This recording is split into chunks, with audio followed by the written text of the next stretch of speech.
Good morning प्यारे बच्चों। Unique week classes में 11th क्लास बायोलॉजी फाउंडेशन में मैं राजेश भारद्वाज आपका स्वागत करता हूं। बायोलॉजी की जो बेसिक यानी कि जो फंडामेंटल बायोलॉजी अपन पढ़ रहे हैं उसमें हम पढ़ रहे हैं ब्रांचेज ऑफ बॉटनी, यानी कि बॉटनी यानी वनस्पति विज्ञान की शाखाएं। ये शाखाएं इसलिए महत्वपूर्ण है क्योंकि इन शाखाओं में हम किसी विशेष क्षेत्र में एक विशेष टॉपिक पर अपन अध्ययन करते हैं और बाद में ये जो शाखाएं हैं ये अपने बायोलॉजी में बहुत अहम भूमिका निभाती हैं। तो आप इनको सीरियसली लें, अच्छी तरह से पढ़ें और अपनी नोटबुक में लिखते भी जाएं। तो आज हम कुछ और शाखाओं को लेकर आए हैं। तो हमारा जो टॉपिक है वो है वनस्पति विज्ञान की शाखाएं।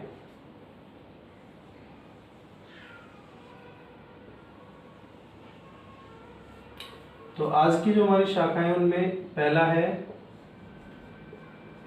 भ्रूण विज्ञान, यानी कि एम्ब्रियोलॉजी।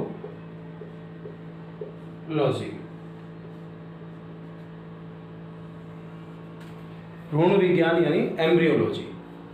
भ्रूण विज्ञान यानी कि अगर शॉर्ट में हम बोले तो भ्रूण का अध्ययन।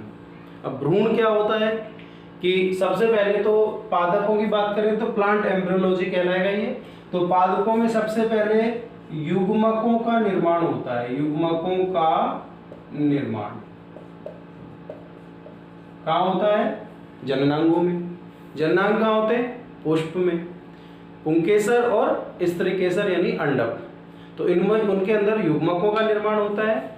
युग्मकों का निर्माण होने के बाद क्या होता है? युग्मकों का निषेचन होता है और निषेचन होने के बाद युग्मनज बनता है और फिर युग्मनज से भ्रूण का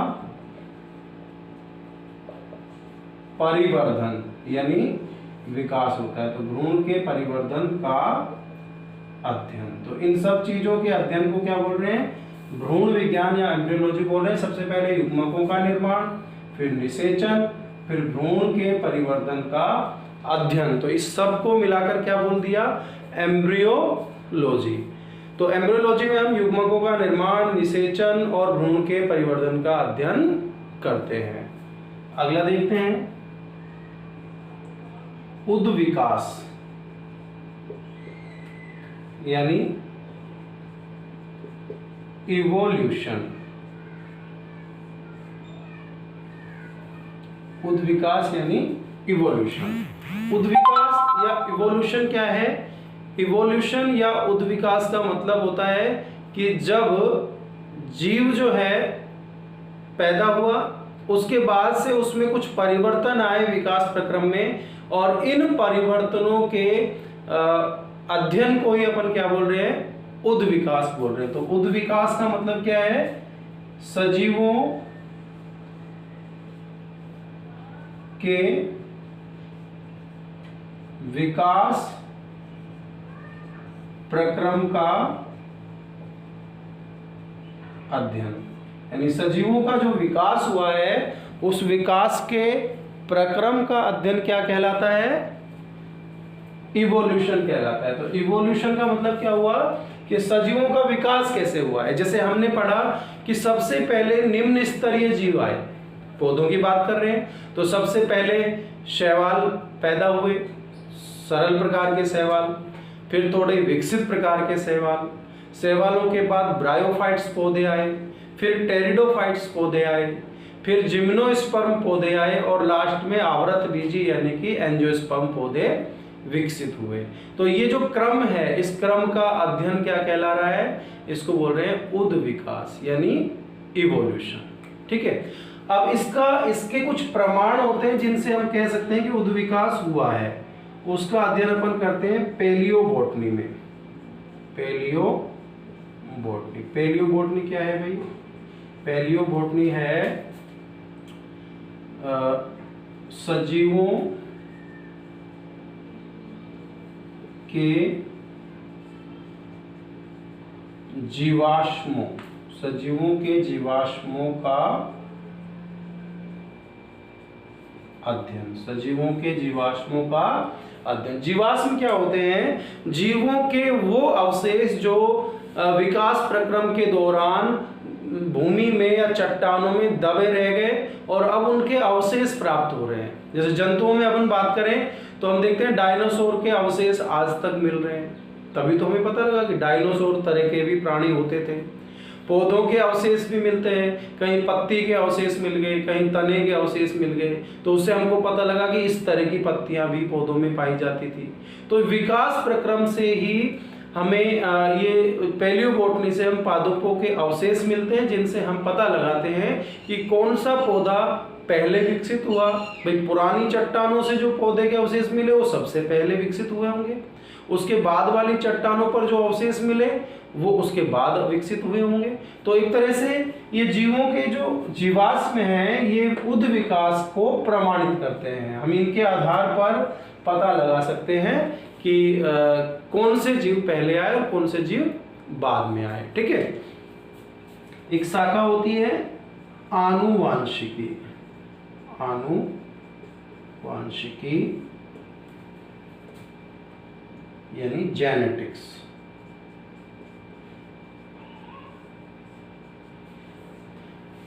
जो सजीव होते हैं वो पीढ़ी दर पीढ़ी उनमें प्रजनन पाया जाता है और सजीवों के लक्षण एक जनक से संतानों में आते हैं। हमने देखा है कि मनुष्य से मनुष्य ही पैदा होते हैं, यानी मनुष्य के लक्षण मनुष्य में आ रहे हैं। नीम के पेड़ से नीम का पेड़ ही पैदा हो रहा है, सरसों के पौधे से सरसों का पौधा ही पैदा हो रहा है। इसका मतलब क्या है? सरसों के पौधे के लक्षण सरसों के पौधे की संतति में आ रहे हैं। तो इसको बोलते हैं आनुवांशिकता, यानी कि लक्षणों का, समान लक्षणों का जनकों से संतानों में पहुंचना। अब इसके अलावा कुछ विभिन्नताएं भी आ जाती हैं, क्योंकि हूबहू तो पौधा लैंगिक जनन में समान नहीं होता है, अलैंगिक जनन में जरूर ये समान होते हैं, तो ये इनमें विभिन्नताएं भी आती हैं। तो इन आनुवांशिकता और विभिन्नताओं के अध्ययन को क्या बोल देते हैं हम? आनुवांशिकी। विज्ञान की वो शाखा है ये जीव विज्ञान की जिसमें हम आनुवांशिकता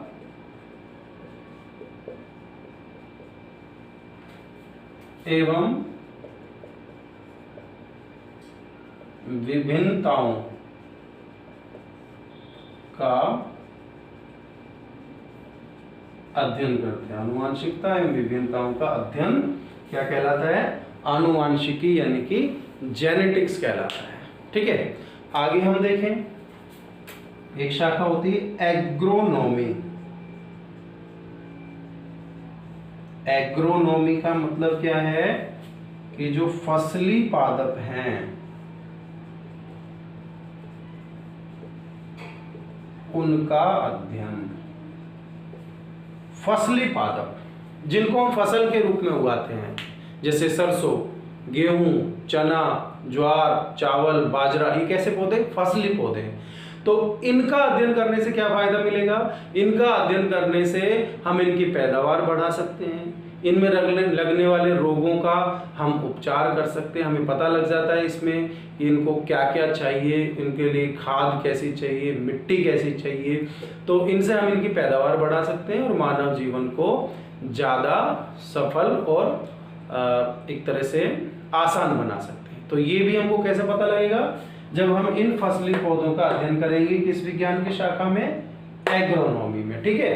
तो यहाँ पर हमने देखा कि एग्रोनॉमी यानी फसली पादपों का अध्ययन, आनुवांशिकी जेनेटिक्स यानी आनुवांशिकता एवं विभिन्नताओं का अध्ययन।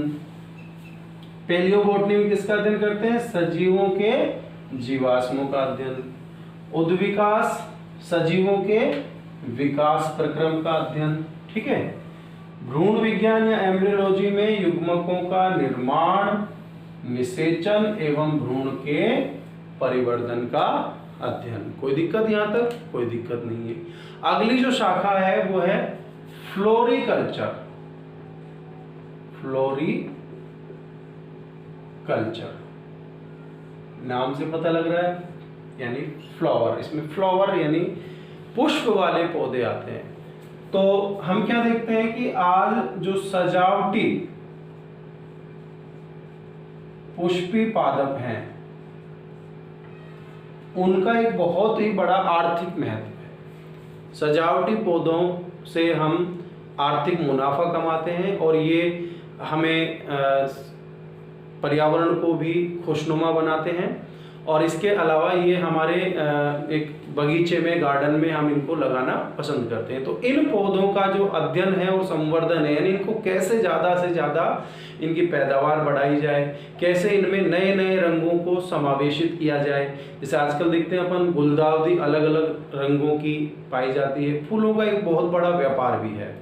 गुलदाउदी, चमेली, कचनार, रात की रानी, इस तरह के जो पौधे हैं ये बहुत ही ज़्यादा मुनाफे वाले पौधे होते हैं। तो सजावटी पुष्पी पादपों का अध्ययन, ठीक है। तो देखो ये जो शाखाएं हैं ये हमें रोजगार के अवसर भी प्रदान कर रही हैं। हम इन क्षेत्रों में विशिष्टता प्राप्त करके अपना व्यवसाय भी शुरू कर सकते हैं। तो इसमें अपन क्या कर रहे हैं, सजावटी पुष्पी पादपों का अध्ययन कर रहे हैं, किसमें, फ्लोरिकल्चर में। इसी प्रकार से अगर हम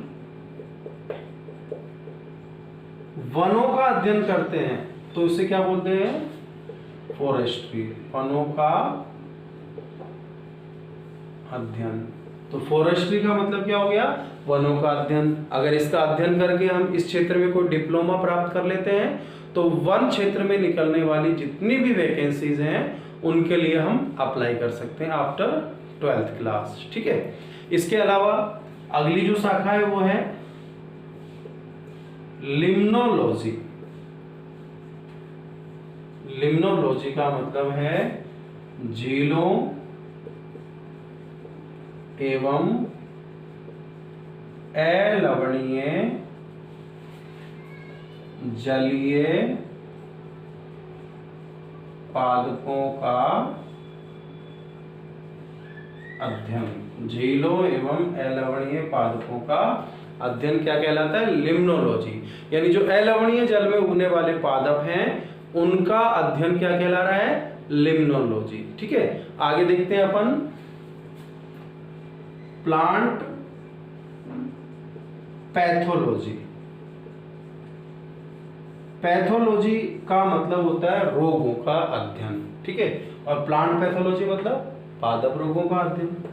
तो पादप रोगों का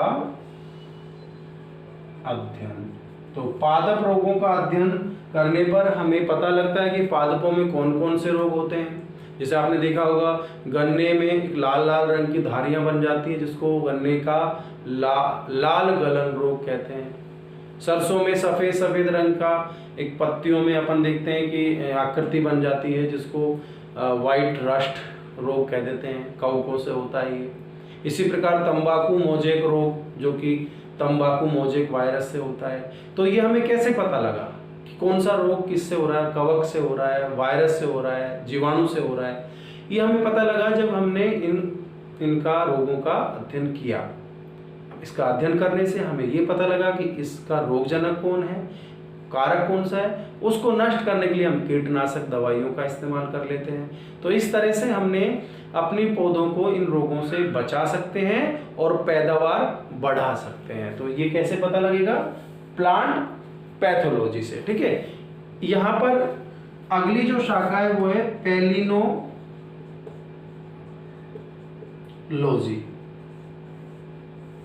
पैलिनोलॉजी और पैलियोबोटनी में डिफरेंस है। पैलियोबोटनी मतलब पादप जीवाश्मों का अध्ययन, और पैलिनोलॉजी का मतलब होता है कि पादपों में जो पराग कण होते हैं उन पराग कणों का अध्ययन, कि पराग कण जो हैं वो किस प्रकार के हैं, द्विपालित हैं, एक पालित हैं।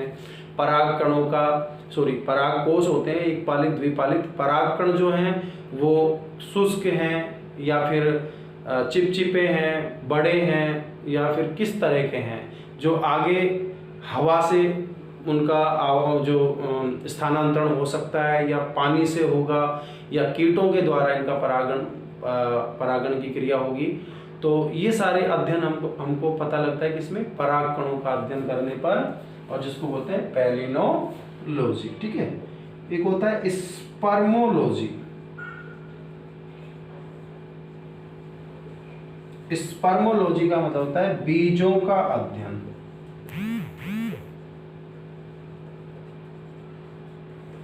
बीजों के अध्ययन में हम देखते हैं कि बीज एक बीजपत्री होते हैं और द्विबीजपत्री भी होते हैं।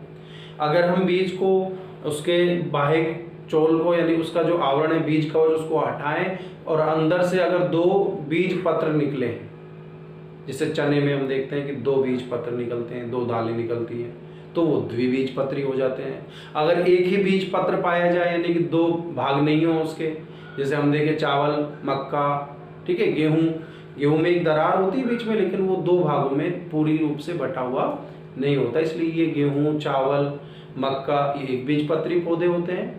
इनके बीज में एक बीज पत्र पाया जाता है। जबकि मक्का हो गया, ठीक है, जितने भी दालें हैं, सोयाबीन है, मूंग, मसूर, चना, अरहर, मटर, ये सब क्या है, इनके अंदर दो बीज पत्र निकलते हैं बीजों में, इसलिए ये द्विबीजपत्री होते हैं। तो बीज दो प्रकार के हो जाते हैं, एक बीजपत्री, द्विबीजपत्री। भ्रूणपोषी और अभ्रूणपोषी भी होते हैं।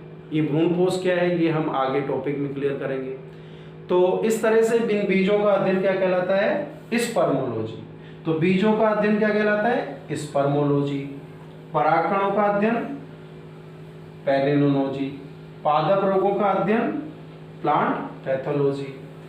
झीलों एवं अलवणीय जलीय पौधों का अध्ययन लिम्नोलॉजी।